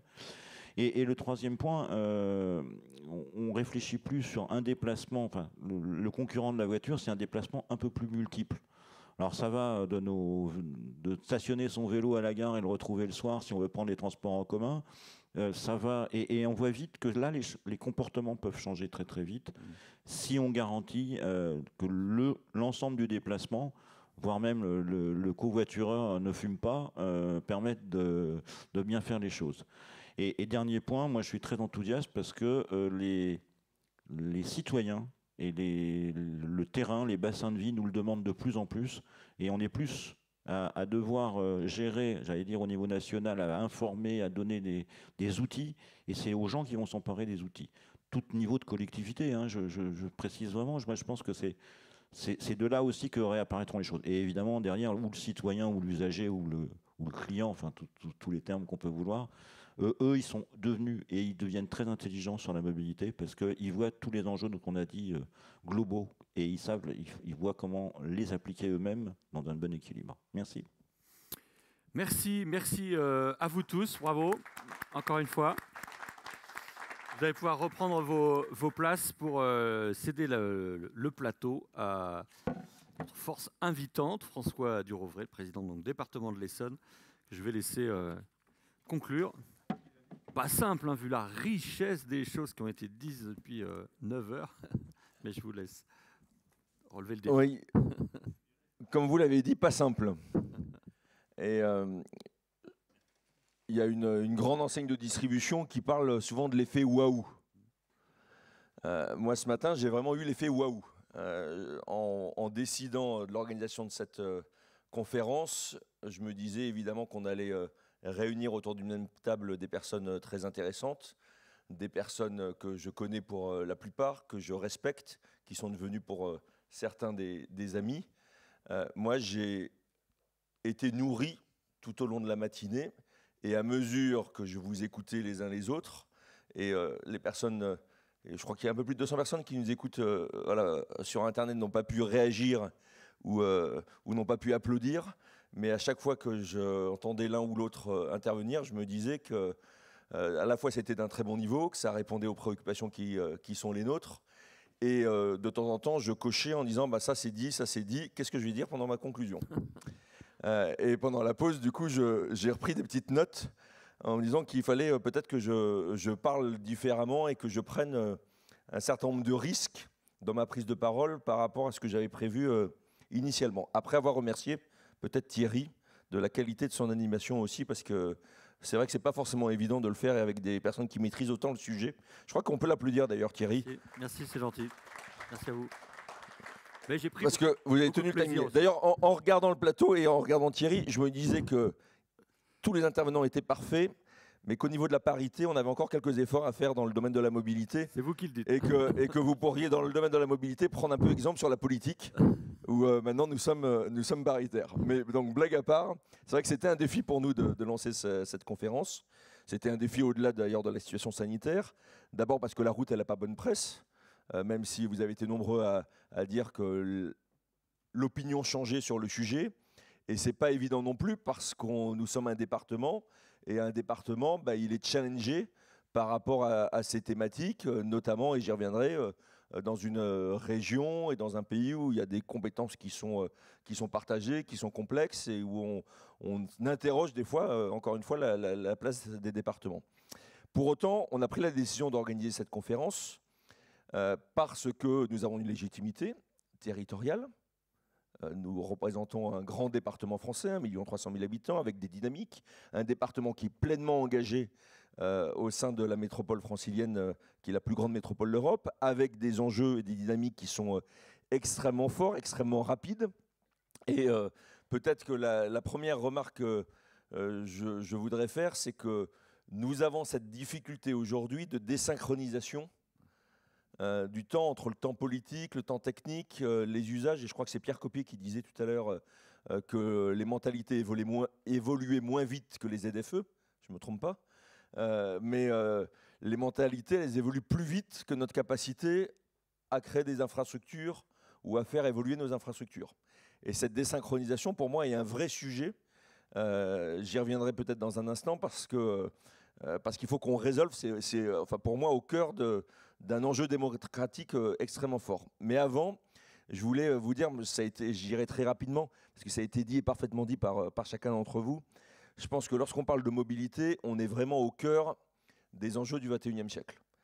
On voit qu'il y a une révolution qui s'ouvre, qu'il y a des défis technologiques qui nous emmènent sur un nouveau monde, que ce nouveau monde qui s'écrit, si on recherche dans l'histoire comparativement, il faut sans doute revenir au début de la révolution industrielle, à la création du moteur de Watt, de toutes les avancées technologiques qui ont permis, depuis le XVIIIe siècle, de faire la société telle qu'elle est devenue, avec ce formidable progrès à la fois des libertés, formidable progrès social, et progrès qui s'est fait au détriment de notre environnement. Et une des difficultés à laquelle nous sommes confrontés au tournant de ce siècle, c'est de se rendre compte que le modèle sur lequel nous avons construit notre prospérité, il s'est fait au détriment de la planète et que ce n'est pas tenable. Et qu'il va falloir inventer un nouveau modèle qui permette de préserver la planète tout en permettant de continuer à conforter à la fois nos libertés et le progrès social. Et les mobilités, à mon sens, sont au cœur de ces enjeux de transition. Parce qu'il y a évidemment l'enjeu écologique, et on voit bien que dans le domaine des mobilités, à la différence d'autres domaines, notamment l'habitat ou l'industrie, il n'y a pas eu les sauts technologiques ces dernières décennies, et nous sommes à la veille d'un saut technologique majeur avec l'électrification et au-delà de l'électrification, de nouvelles motorisations pour l'ensemble des outils de mobilité. On aurait pu parler d'hydrogène ou évidemment d'autres formules pour faire avancer les outils de la mobilité. Nous sommes au cœur d'une transition numérique, ça a été dit par chacun d'entre vous, par le représentant de Klaxit tout à l'heure, avec une révolution qui va extrêmement vite et qui va modifier le confort, qui va améliorer la sécurité. Il n'y a pas que le numérique qui va améliorer la sécurité, mais qui va donner de l'information, qui va donc faire considérablement évoluer la perception de l'usager de l'infrastructure par rapport à la route. Et puis, au-delà de ces sujets écologiques et numériques, je le disais, il y a cet enjeu démocratique que je me dois d'aborder devant vous lorsqu'on est élu, parce qu'on est dans un pays, alors c'est pas propre à la France, c'est le cas de beaucoup de démocraties développées comme la nôtre, mais on est au cœur d'une crise démocratique extrêmement forte je ne peux pas me résoudre au fait qu'on continue comme ça, avec des soubresauts, avec des crises. On a eu les gilets jaunes, évidemment, mais au-delà. Et cette crise, c'est tout simplement la question que chacun de nos concitoyens se pose de sa place dans la société, de sa reconnaissance dans la société par rapport au reste du territoire et aux autres personnes. Et la mobilité, à mon sens, est un enjeu démocratique parce que justement, elle permet de se situer dans l'espace et elle permet de se situer par rapport aux autres. Et c'est un sujet, à mon sens, qu'on n'a pas suffisamment... alors évidemment, le débat présidentiel qui s'ouvre n'a pas encore abordé ces questions-là. J'espère qu'on pourra débattre de ce sujet, parce que pour moi, apporter de bonnes réponses à la mobilité, c'est sans doute apporter des réponses à la crise démocratique que nous vivons. Alors une fois qu'on a dit tout ça, et qu'on analyse un peu les révolutions, c'est quoi les réponses? Vous en avez abordé beaucoup, et je me permettrai peut-être pour conclure de répondre très rapidement à 5 questions que je me suis posées en vous entendant. La première question, c'est celle de la gouvernance. Et d'ailleurs, quand j'ai entendu Laurent tout à l'heure, je me suis dit, ça y est, il y a le coup de grâce. Laurent aborde y compris le sujet de la gouvernance que je voulais aborder à la fin. Sur la gouvernance, c'est vrai qu'on a eu une loi qui a été évoquée récemment, enfin qui a été évoquée par certains d'entre vous tout à l'heure, qui est la LOM. Et la LOM a permis, je pense, de faire évoluer le système,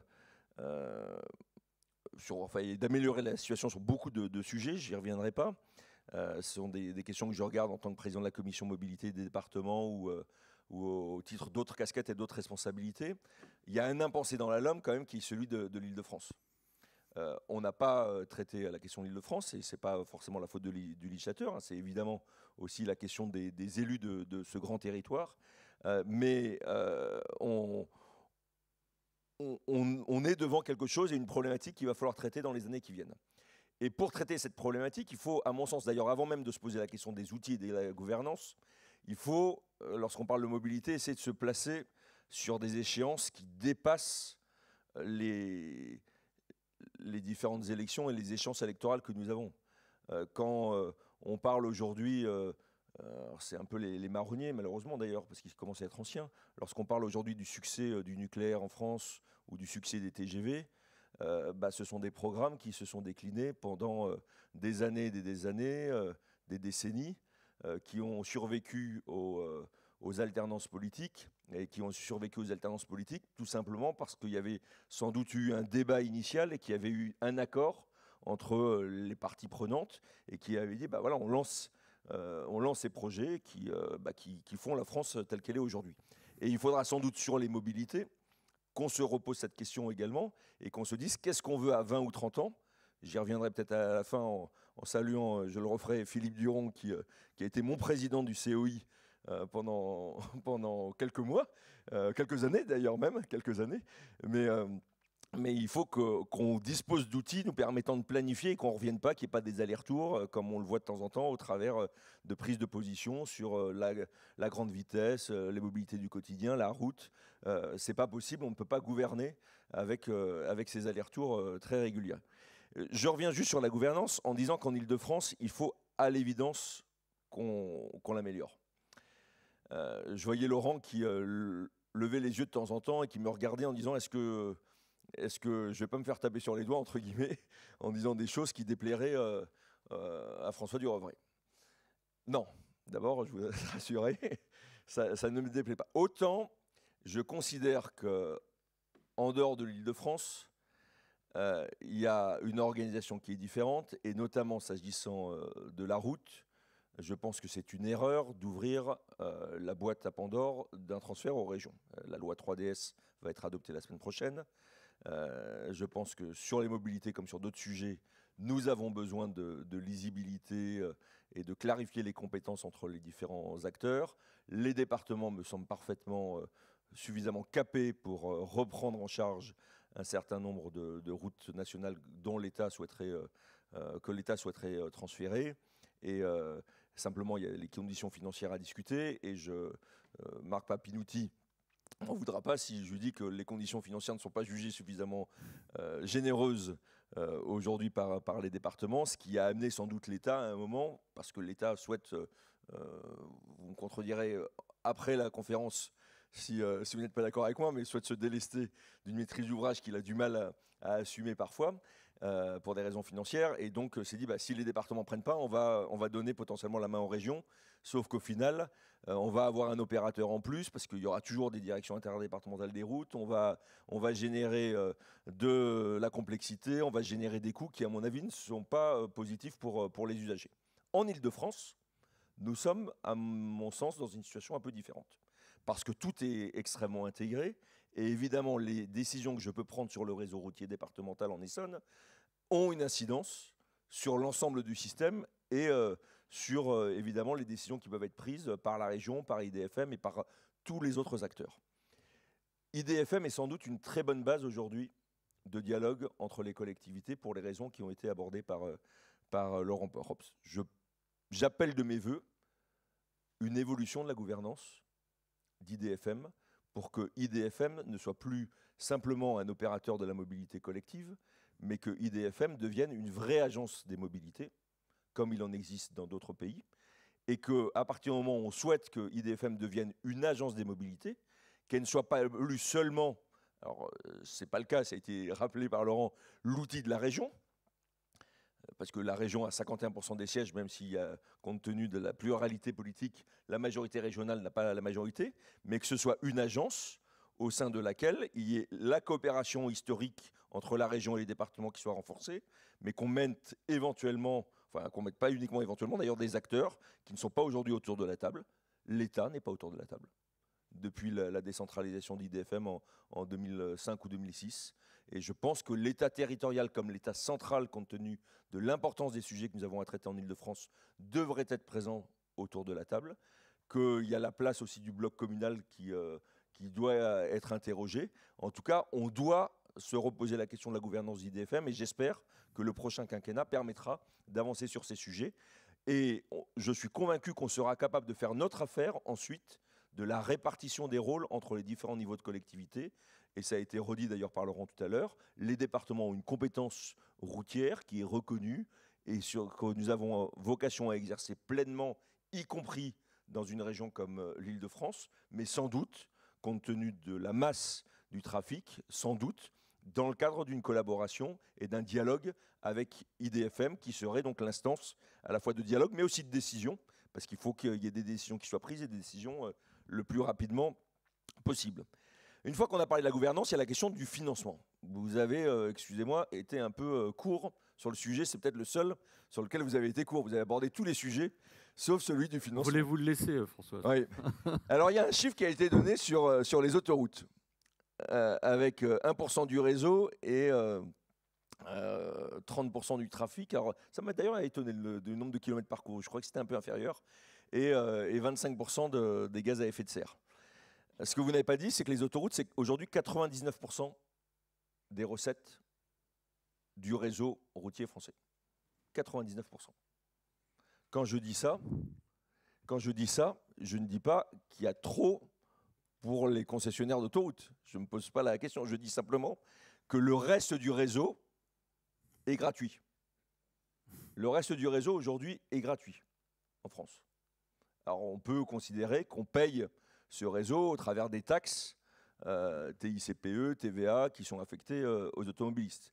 Et d'ailleurs, mon collègue et copain Louis Nègre, qui nous suit peut-être à distance, je le salue, maire de Cagnes-sur-Mer et qui co-préside le TDIE avec Philippe Duron et qui était un membre actif de UCOI, dit toujours la route paye déjà largement la route.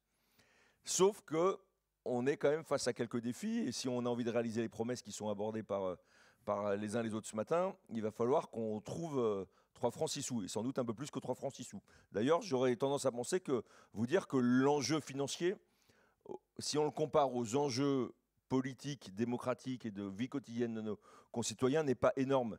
J'aurais du mal à avancer un chiffre et je risquerais d'être contredit. Allez, je vais quand même tenter un petit peu, mais si on se dit qu'on mettait toute mobilité confondue, allez, 3 milliards de plus par an, je ne dois pas être très très loin de ce qu'il faudrait pour, en 10 ou 15 ans, résoudre beaucoup de problèmes, à la fois sur la mobilité collective, mais aussi sur la route. Et je dis ça, et je lui dis ça comme ça au pif, en faisant les travaux du COI et en voyant les dossiers qui sont présentés, avec les différents scénarios qui ont été construits. Je vois évidemment l'enjeu des transports collectifs en Île-de-France qui est un sujet à part.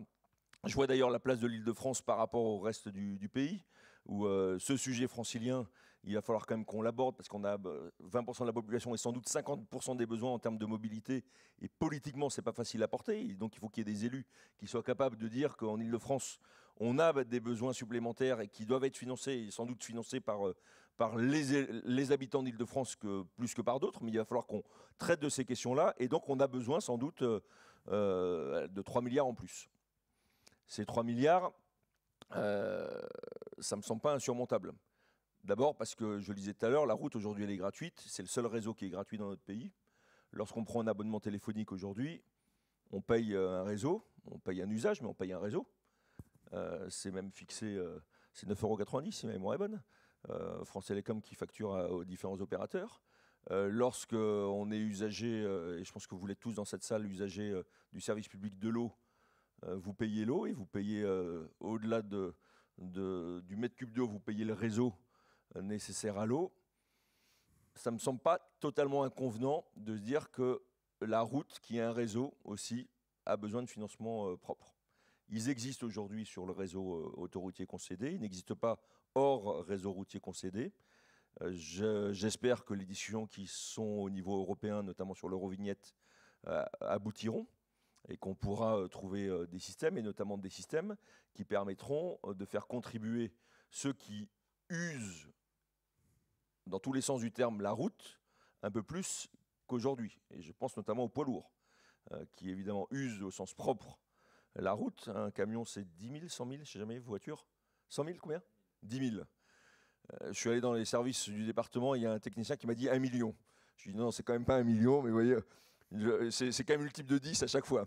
10 000 voitures, au-delà de la pollution atmosphérique, et j'ai toujours été marqué par un déplacement que j'avais fait Au Luxembourg, on voyait tous ces camions qui avaient traversé la France en partant d'Italie ou d'Espagne et qui faisaient leur plein au Luxembourg parce que les taxes y étaient un peu moins élevées et donc qui ne contribuaient absolument pas au financement de notre réseau. C'est vrai qu'on a eu le traumatisme dans notre pays des portiques et de l'écotaxe.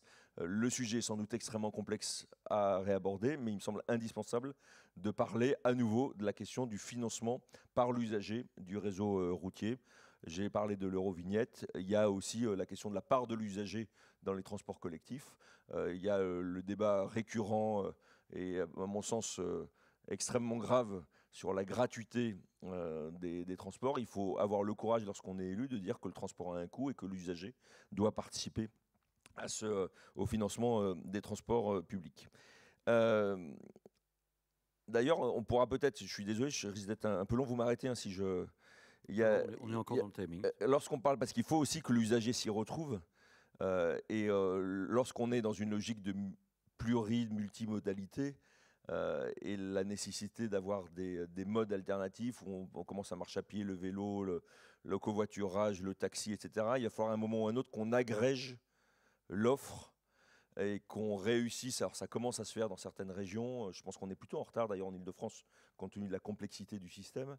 Mais il faudra peut-être un jour qu'on invente le pass France Mobilité qui se moque des différents opérateurs locaux et qui permettent aux usagers, quels que soient les territoires, d'avoir une réponse à la fois à leur transport du quotidien.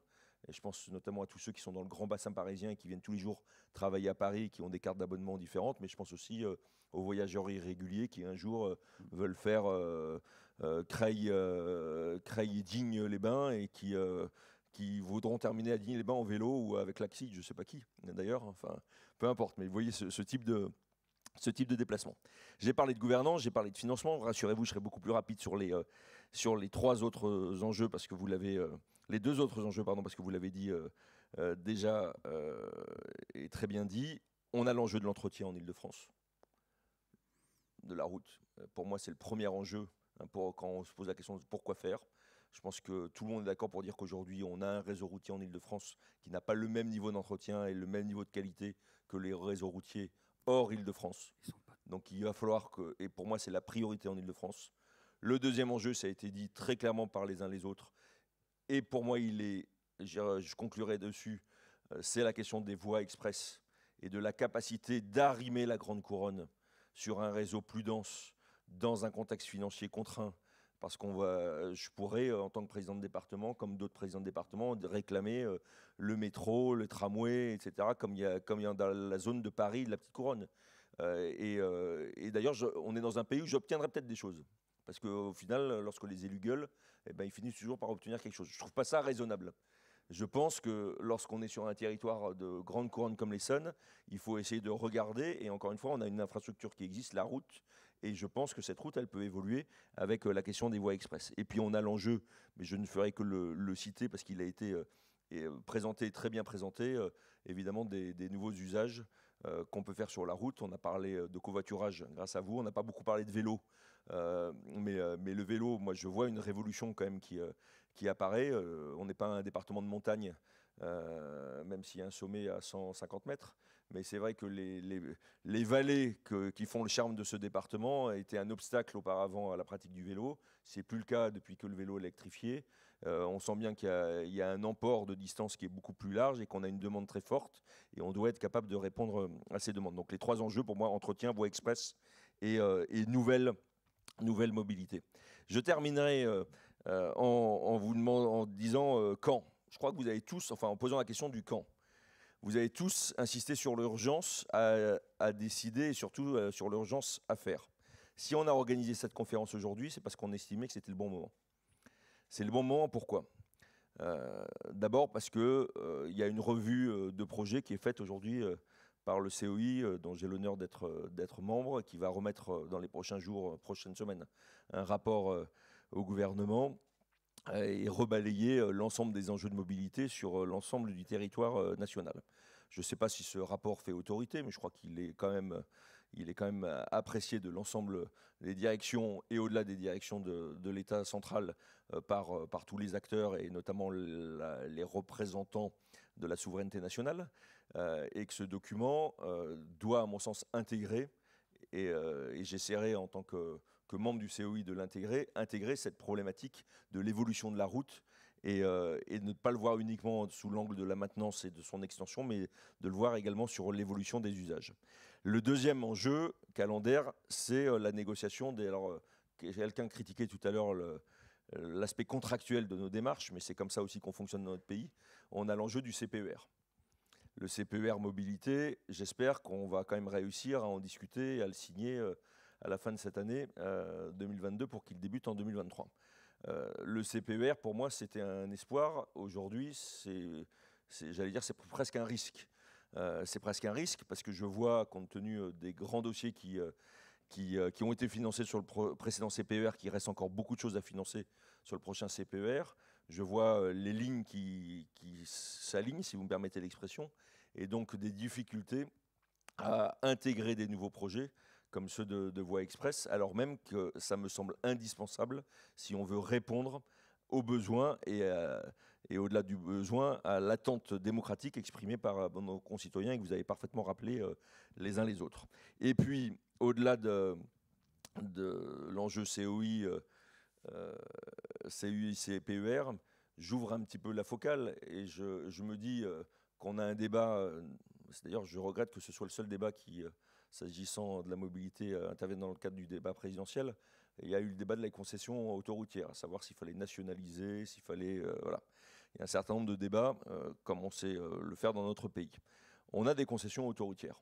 On a le droit dans notre pays de faire une critique des concessions autoroutières et si je me mettais dessus, je suis convaincu que j'aurais des propositions à faire pour faire évoluer le modèle concessif français. Mais ces concessions autoroutières, elles vont arriver à échéance à partir de 2031. Et vous connaissez ce calendrier mieux que moi. Je pense que dans les mois, peut-être pas, mais dans les années qui viennent, il va falloir justement qu'on travaille sur ce nouveau modèle concessif et qu'on voit de quelle manière on organise ce réseau pour les décennies qui viennent. C'est un débat qui, à mon avis, est un grand enjeu du prochain quinquennat. Il faudra en tout cas qu'on fixe les bases. Le dispositif contractuel n'aura sans doute pas abouti, mais il faudra qu'on fixe les bases, et si possible de façon pluraliste, de ce futur cadre contractuel avec les sociétés concessionnaires d'autoroutes. Et je l'évoquais à l'instant, et ça sera vraiment mon dernier mot, si on a organisé ce colloque aujourd'hui, c'est parce qu'il y a une élection présidentielle aussi dans 70 jours.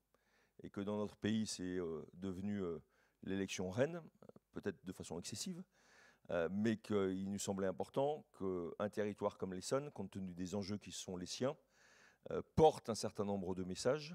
Heureusement qu'il y aura les actes du colloque pour pouvoir retenir toute la substantifique moelle des propos qui se sont tenus ici, mais porte des messages auprès des différents candidats dans l'espoir qu'ils soient retenus et qu'ils deviennent des réalisations concrètes, tout simplement, dans les années qui viennent. C'est, à mon sens, ce que nous devons à nos concitoyens. Encore un grand merci à chacune et chacun d'entre vous de vous être livrés à cet exercice. Franchement, j'ai été bluffé par le niveau des interventions et par les idées nouvelles qui ont été exprimées. Et puis, j'allais vous dire maintenant au travail. Hein. Merci à vous. Auparavant, on va demander encore une dernière chose, c'est les intervenants qui sont encore là. Merci de venir sur scène. Il y a une photo pour sacraliser cette conférence. Ce sera la une des actes, peut-être, je ne sais pas.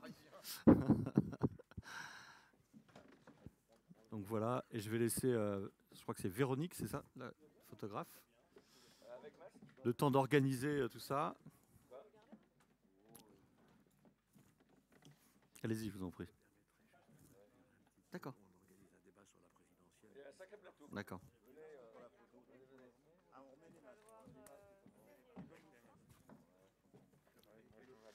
Alors, les masques.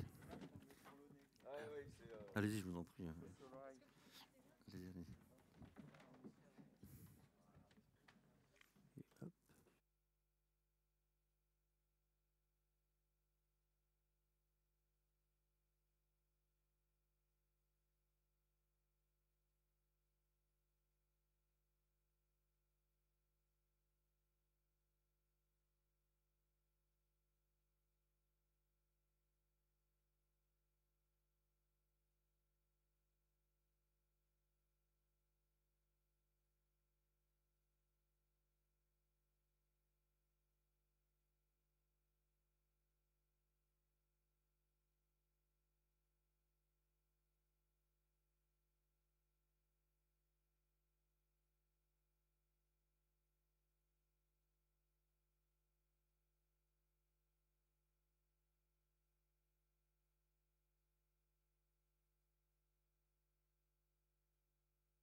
un double travail que nous faisons avec notre conseil scientifique. D'abord, une plateforme que nous élaborons qui sont, selon nous, les sujets